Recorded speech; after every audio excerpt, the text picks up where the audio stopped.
Welcome to Matters Financial and Geopolitical from the Frontier, and I trust the week's gone well. I'd like to thank Anne Soy of the BBC for the interview yesterday, and I took a selfie. I'm not that great at taking them, but I do enjoy them. They're such fun. And when I looked at the photograph again, I thought to myself, Anne just has a great smile. I'm sure you'd agree. There was a rainbow over Nairobi yesterday afternoon that I got on the photograph, so I'll put that up as well. And as I said, next week, looking forward to being in Maputo, and I'll put up a photograph I took of the sunrise in Maputo a few years ago from the Polana Hotel. Home thoughts, this was a wonderful photograph that somebody retweeted of a storm over Tokyo, and really was quite dramatic. Went to Tennessee Williams for my home thoughts. All cruel people describe themselves as paragons of frankness. I don't want realism, I want magic. The violets in the mountains have broken the rocks. Political reflections in order for the situation to return to normal quickly, and for society to love and to be at peace again, and to reform the political, economic and social structure. The military needs to take control of power, so said General Prayuth, flanked by other senior armed officers. After imposing martial law, Army Chief General Prayuth announces he will become the acting premier. So clearly it remains fluid in Thailand, but the one thing is to note is that we've been here before in Thailand's case. Beginning in 2018, Russia will have an alternative market in China for its natural gas. That will grow steadily and perhaps even eclipse its current markets in Europe. For China, the deal will confound America's current pivot to Asia strategy of encircling and containing China as Beijing opens up energy corridors immune to Washington. Interesting article in Foreign Affairs, Treacherous Triangle, China, Russia and the United States and the new superpower showdown. This goes back to the point I was making about it being a triangle of powers, Russia, China and the US, and why I thought it was unwise to pivot simultaneously at those other two. We're far better off teaming up with one other. And in this case, I thought it was China that really the pivot to Asia was all about. The trip could mark the start of a new era in US-Russian-Chinese relations, the trilateral relationship that dominated the final decades of the Cold War and is now making a comeback. After Russia's aggression in Crimea, Moscow and Washington are locked in conflict.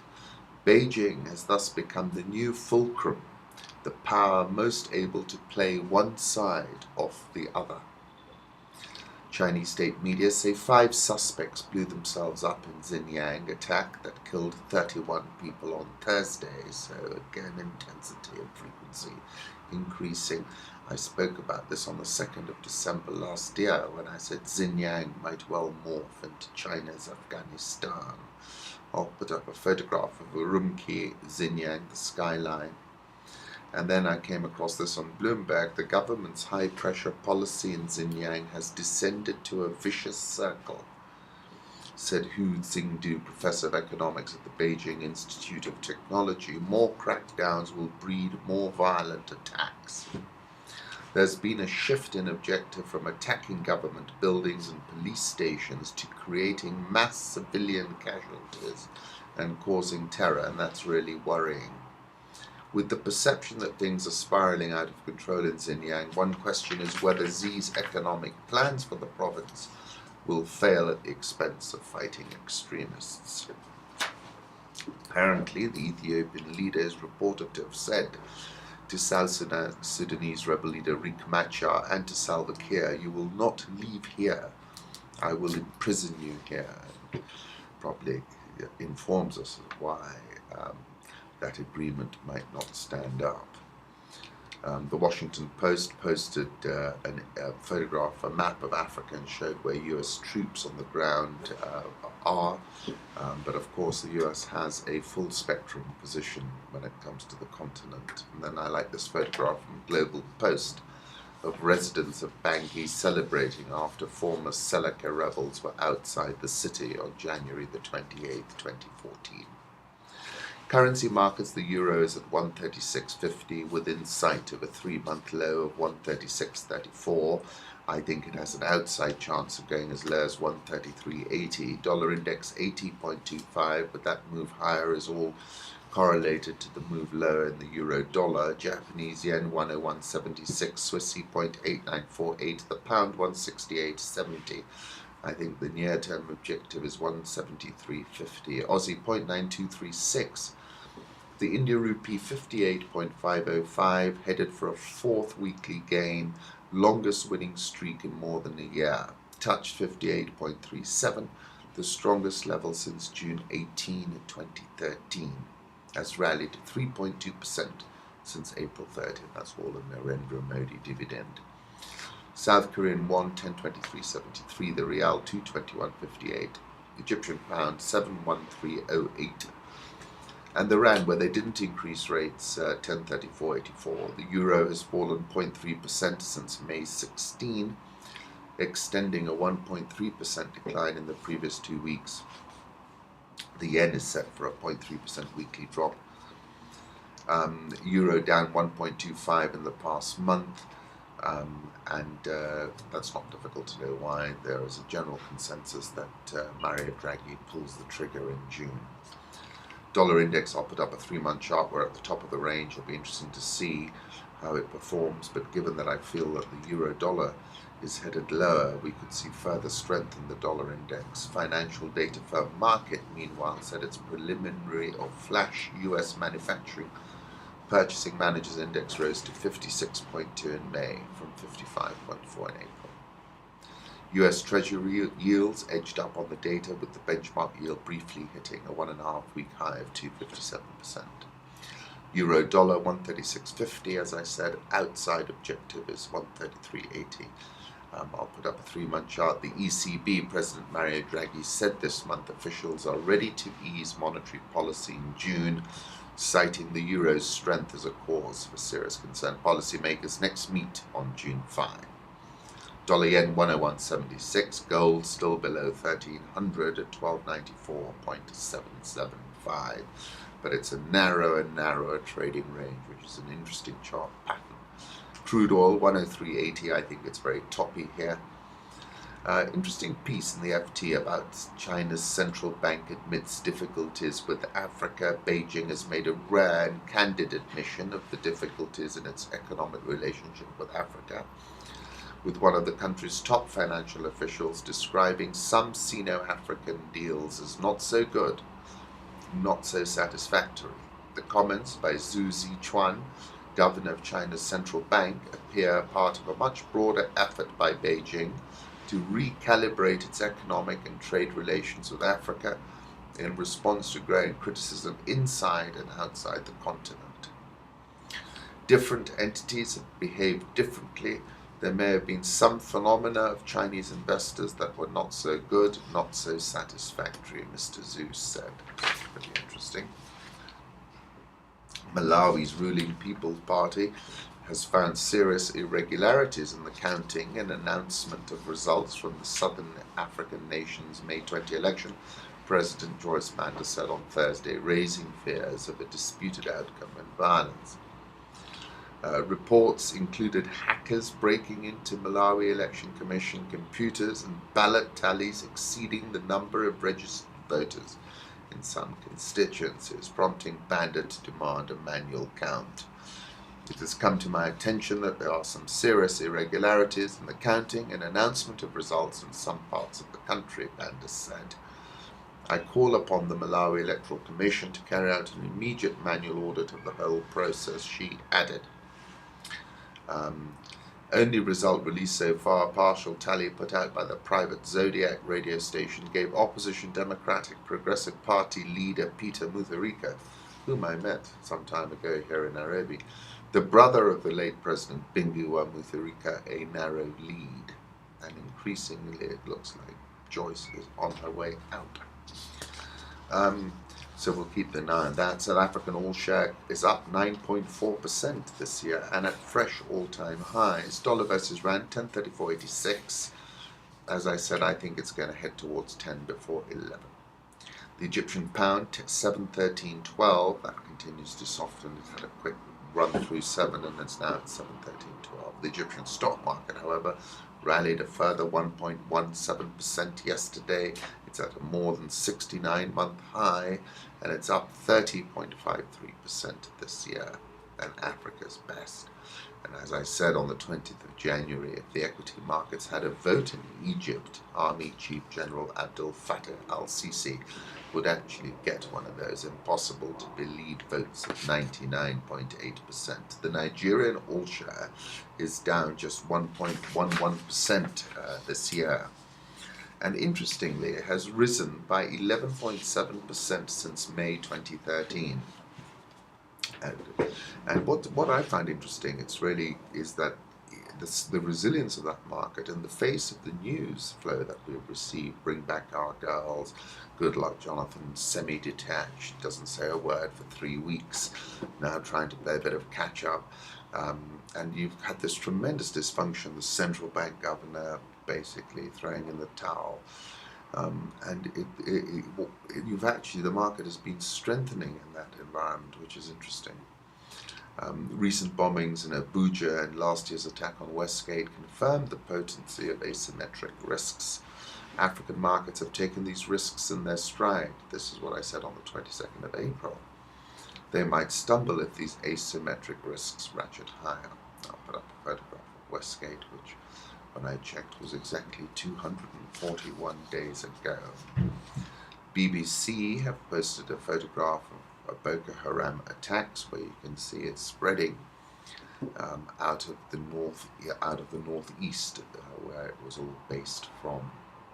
Ghana Stock Exchange is up 5.5% this year, but the Cedi is last trading 1.4% lower yesterday at 2.9975 and likely to cross 3 for the first time since it was rebased in 2007.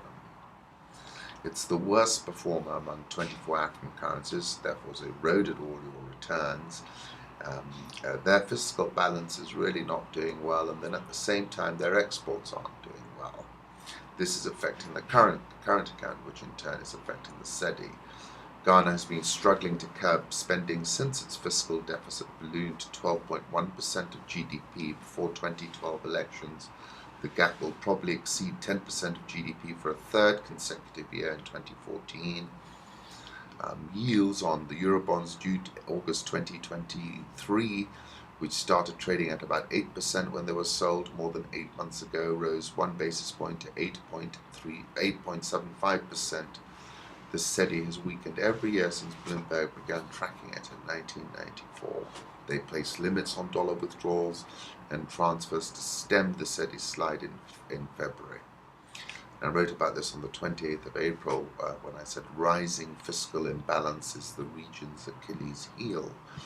The rising fiscal imbalances in some countries, this for me remains the Achilles heel. The IMF said in a few cases policy missteps such as large fiscal imbalances threaten to undermine the hard-won macroeconomic gains of recent years that have supported growth. In addition, important homegrown risks arise from fiscal vulnerabilities in a number of countries such as Ghana and Zambia. Ghana's Cedi has been in free fall, I wrote, and the Zambian kwacha not far behind. The price the markets are exacting for policy missteps is brutal. Interesting comments about SAB Miller's results. The fourth quarter was perceived as being disappointing in Africa, and they said we do not see Q4 as evidence of a new pattern emerging in Africa, so our growth ambitions remain strong for Africa. That's SAB Miller. However, growth was hampered by poor economic fundamentals in South Sudan and Zimbabwe. Nigeria, meanwhile, saw double-digit lager volume growth. Barclays ex-boss Bob Diamond to compete for Africa's banking promise. This is Bob Diamond, Gaborone and Lusaka, the unlikely settings for a battle between one of the world's most famous investment bankers and his former firm. Over the future of African banking, American banker Bob Diamond last week unveiled plans to raise $400 million to double the war chest of his African venture Atlas Mara and set him up to buy more banks. This was just 5 days after Barclays, the British bank where Diamond was CEO before he was ousted in 2012, announced the dismantling of the investment bank he built up and pinpointed Africa as one of its main growth engines. The prize both for chasing is sub-Saharan Africa's mostly unbanked 1 billion population and the companies there looking for capital to grow. Economies are growing at on average at 5 to 7%, the fastest expansion in a generation, offering lucrative returns for lenders who get it right. And it's a very interesting and detailed story. Now, coming to Kenya, Fuad Shongole said in a speech broadcast on the rebels' radio station that Al-Shabaab fighters would carry out jihad or holy war in Kenya and Uganda and afterward, with God's will, to America. America is waging a war in the Horn of Africa because they are responsive to the Quran verses saying that the Islamic flag will fly in every corner of the world, Shongole said, referring to Islam's holy book. US officials have long feared that Somali Americans who left the US to join the extremist fighters could travel back to the United States to carry out terror attacks. Senior Al-Shabaab leaders have rarely, if ever, publicly threatened to carry out attacks in the US. The threat comes amid a heightening of security by the US Embassy in neighboring Kenya. We swear by the Almighty Allah that we'll move the war into Kenya, so let's see who suffers most, said Shongole, who spoke before a noisy crowd of supporters. If one Somali girl is killed by their soldiers in Somalia, we shall murder their girls at home. Somalia's Al-Qaeda-linked Shabaab vowed Thursday to move their war to neighboring Kenya. This was another report largely saying the same thing. We have trained the people. They are the ones who carried out the Mandera attack, which happened recently. More are going to be sent soon, he said.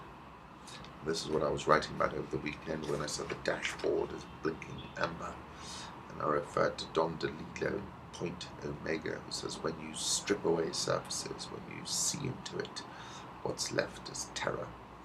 This is the thing that literature was meant to cure, the epic poem, the bedtime story, and I feel that, the narrative that we've been receiving has felt a little bit like that, and that's where the credibility gap is developed.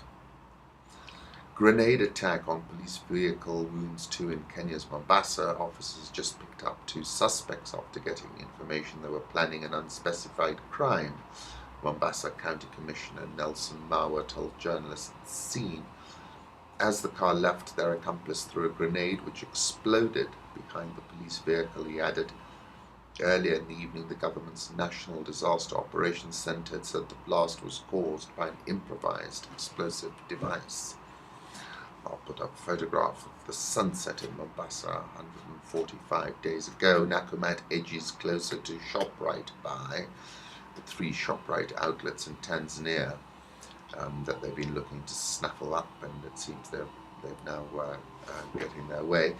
Kenya's shilling last at 87.851, unlikely at the moment given the prospect of proceeds from the Eurobond for that to go over 88. Probably trading by. The Nairobi All Share up 9.80607% in 2014. NSE 20 down 0.2417% in 2014, but traded a 0.25% high yesterday. And there's a link on the at the end of Rich Wrap-Ups if you want to investigate any share price or results of any company listed at the Nairobi Securities Exchange. I wish you a great weekend, and thanks for taking the time to stop by.